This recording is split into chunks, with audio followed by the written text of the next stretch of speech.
Global skill development mission में आपका स्वागत है।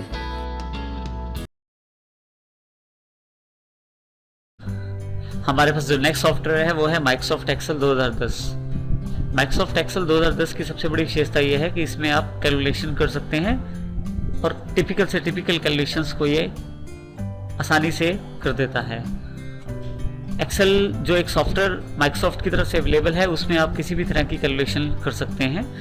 इसमें कैलकुलेशंस करने के लिए काफ़ी सारे हेल्पफुल फंक्शंस भी हैं, काफ़ी सारी कमांड्स भी हैं, जिसका अध्ययन हम बारी बारी से करेंगे। सबसे पहले हम इसके इंटरफेस की जानकारी लेते हैं। देखिए, सबसे ऊपर जो पहली पट्टी आ रही है इसे हम टाइटल बार कहते हैं, जिसपे बुक 1 लिखा हुआ है।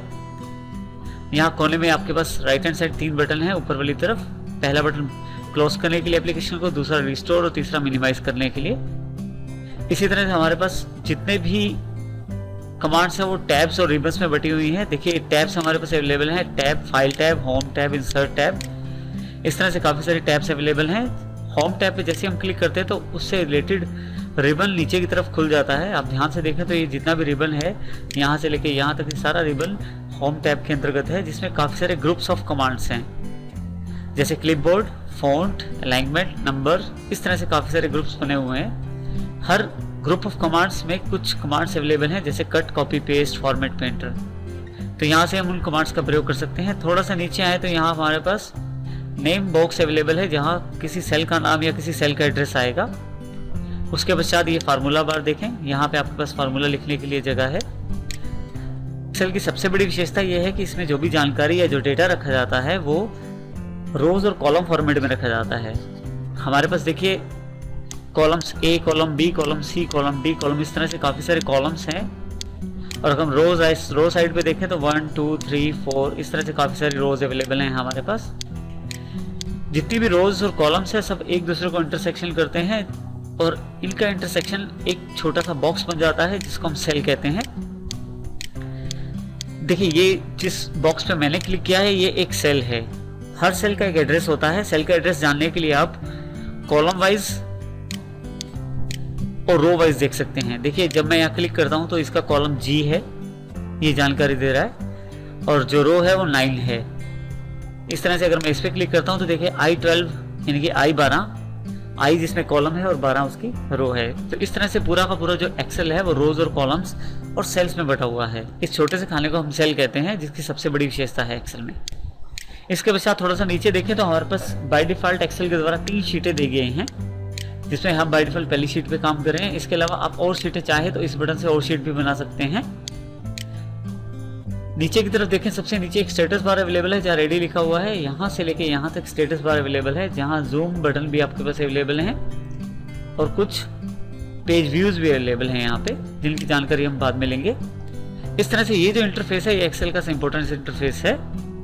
माइक्रोसॉफ्ट के द्वारा ये बनाया गया 2010 का एक्सेल का जो इंटरफेस है बहुत ही सरल बना दिया गया है, ताकि इस पे आसानी से काम किया जा सके। जैसा कि पहले हमने बात की, सेल्स एक्सेल 2010 का सबसे इम्पोर्टेंट पार्ट है। इन सेल्स में हम अपने डेटा को या इंफॉर्मेशन को स्टोर करते हैं, जो कि नंबर्स और टेक्स्ट किसी भी फॉर्मेट में हो सकती है।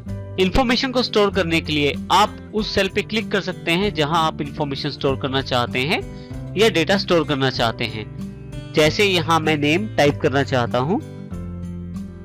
देखिए, ये मैंने टाइप कर दिया।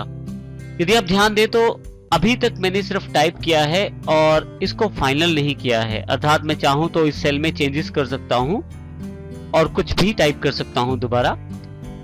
परंतु जैसे ही मैं एंटर करता हूं, देखिए सेल जो है वो बदल जाता है और A1 के स्थान पर अब A2 सेल सिलेक्ट हो गया है। अब जो मैं कार्य करूंगा वो A2 सेल में होगा। इस प्रकार मैं सेल में डेटा या टेक्स्ट को एंटर कर सकता हूं।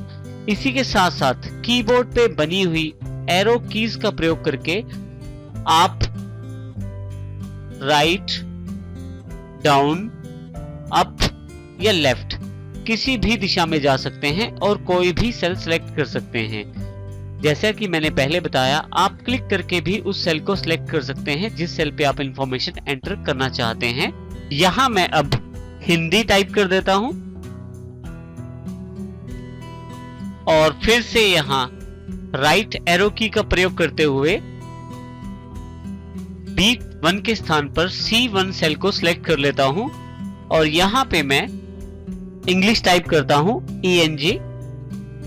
इसी तरह से फिर से राइट एरो की का प्रयोग करते हुए D1 सेल को सिलेक्ट कर लेता हूं और साइंस सब्जेक्ट टाइप कर देता हूं।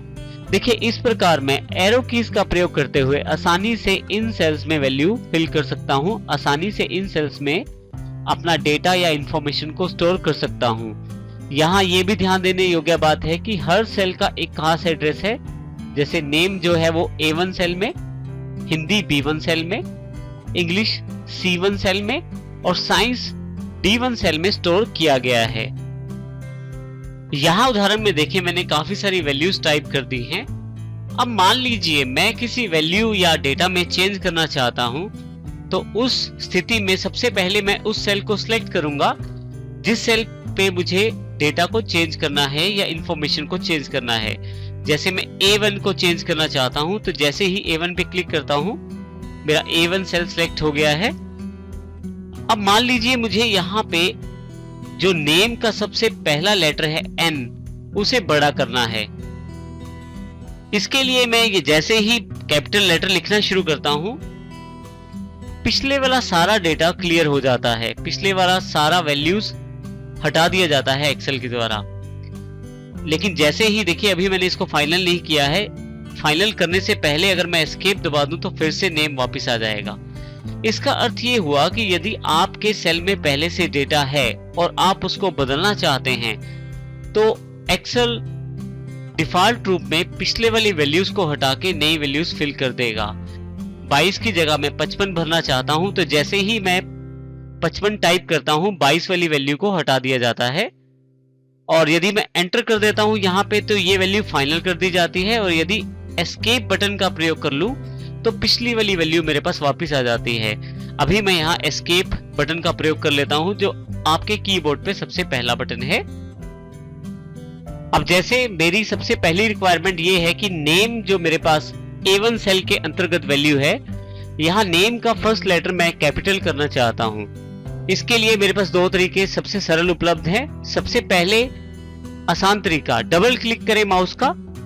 जैसे ही डबल क्लिक करते हैं आपके पास देखिए फिर से जो सेल है वो एडिट मोड में अवेलेबल हो जाता है। अब मैं यहाँ पे N के पास जाकर N को डिलीट कर देता हूं और शिफ्ट के साथ N प्रेस करके कैपिटल N यहाँ पे एंटर कर देता हूं। इस प्रकार कैपिटल N यहाँ मैं टाइप कर देता हूं। इस प्रकार जैसे ही अब मैं एंटर करता हूं तो मेरे पास ये नई वैल्यू स्टोर हो जाएगी। इस प्रकार आप डबल क्लिक करके किसी सेल की पुरानी वैल्यू में आप चेंजेस आसानी से कर सकते हैं। दूसरा जो सबसे आसान तरीका है वो है F2 का प्रयोग। आपके कीबोर्ड पे F2 का बटन है। यदि आप F2 का प्रयोग करें तो सेल सीधा एडिट मोड में अवेलेबल हो जाएगा, अर्थात आप उसमें चेंजेस कर पाएंगे। जैसे यहाँ पे मेरे पास A2 सेल सिलेक्टेड है, जैसे ही F2 प्रेस करता हूँ मेरे पास देखें चेंज करने के लिए एडिट मोड अवेलेबल हो गया है। यहाँ पे मैं इस पहले वाले A को कैपिटल करना चाहता हूं तो मैं बैक स्पेस से इसे हटा देता हूं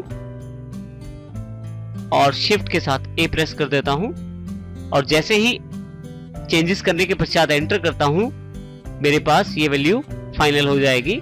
इसी प्रकार से विजय में मैंने V लेटर को कैपिटल करना है तो फिर से F2 प्रेस किया मैंने और V को हटाकर यहाँ पे कैपिटल V टाइप कर दिया है। जैसे ही एंटर करता हूं मेरी ये वैल्यू भी फाइनल हो जाएगी। इस प्रकार किसी भी सेल में चेंजेस करने के लिए मैं डबल क्लिक या F2 का प्रयोग कर सकता हूं और पहले से जो वैल्यू स्टोर है उसमें भी आसानी से चेंज कर सकता हूं।